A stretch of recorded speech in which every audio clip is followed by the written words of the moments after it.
What events led to the first battle of the Revolutionary War?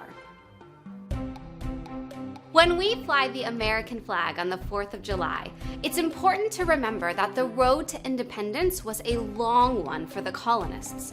They had worked hard to establish their lives in America and had grown increasingly frustrated with the taxes and laws imposed on them by the British government. Leaders from the 13 colonies decided to meet to discuss their options. So, in September of 1774, representatives from each of the colonies except Georgia met in Philadelphia. They expressed their outrage over the idea of being taxed without representation in Parliament and over new laws that limited their free speech and free trade. This meeting was known as the First Continental Congress. They voted to stop all trade with Britain until the Intolerable Acts, a series of punitive laws passed by Parliament after the Boston Tea Party, were repealed. As the First Continental Congress came to a close on October 26, 1774, members of the Congress made the decision to meet again in May of 1775 if the British Parliament refused to lift the Intolerable Acts. When Parliament heard about the colony's trade boycott, instead of repealing the Intolerable Acts, they passed more laws adding more limits on colonial trade. They also sent more British soldiers to the colonies. In response, the colonists formed militias, groups of armed men. Colonial towns also created bands of Minutemen to assist the militias. These were men who were ready to fight at a minute's notice. From the fall of 1774 until the spring of 1775, tensions continued to brew between the American colonists and the British. Informants and spies had alerted the British about the militias and their stockpiles of guns and gunpowder. The British decided to fight back by rounding up the colonial leaders of the resistance and seizing all of the guns and gunpowder they could find. They set their sights on the area near Boston. But the colonists knew the British were coming. The colonists also had spies and men ready to ride their horses through the countryside warning of British raids. In April of 1775, British General Thomas Gage had received orders to seize the weapon stockpiles and to arrest the Patriot leaders thought to be hiding outside of Boston.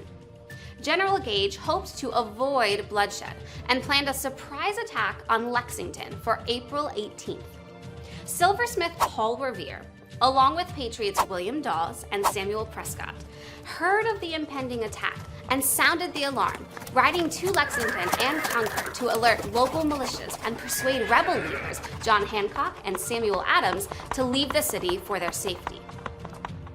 By daybreak on April 19, 1775, 700 British soldiers had made their way to Lexington. They were met by a militia of about 77 militiamen. Shots were fired. To this day, no one knows who fired first. By the end of the battle, 8 colonists were dead and 10 were wounded. The red-coated British soldiers marched on to Concord. As they crossed the North Bridge on the outside of town, they were confronted by a large group of militiamen guarding the bridge. The colonists fired shots. Although many men on both sides died during the battle, the colonists were able to defeat the Redcoats, who retreated back to Boston. At the time, neither the rebel colonists nor the British Redcoats recognized the significance of the battles of Lexington and Concord, but these skirmishes turned out to be the first battles of the American Revolution. Let's review what we have learned about the first battle of the Revolutionary War. Question 1. What did the colonists call the series of punitive laws passed after the Boston Tea Party? A. Townshend Acts. B. Intolerable Acts. C. Boston Port Act. D. Currency Act.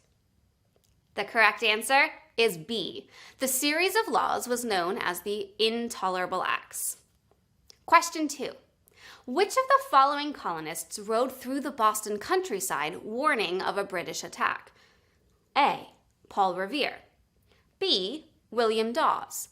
C, Samuel Prescott, D, all of the above. If you answered D, you know that all three men rode through the Boston countryside warning of a British attack. Question 3. About how many British soldiers descended on Lexington and Concord on April 19, 1775? A, 50, B, 100, C, 300, D, 700.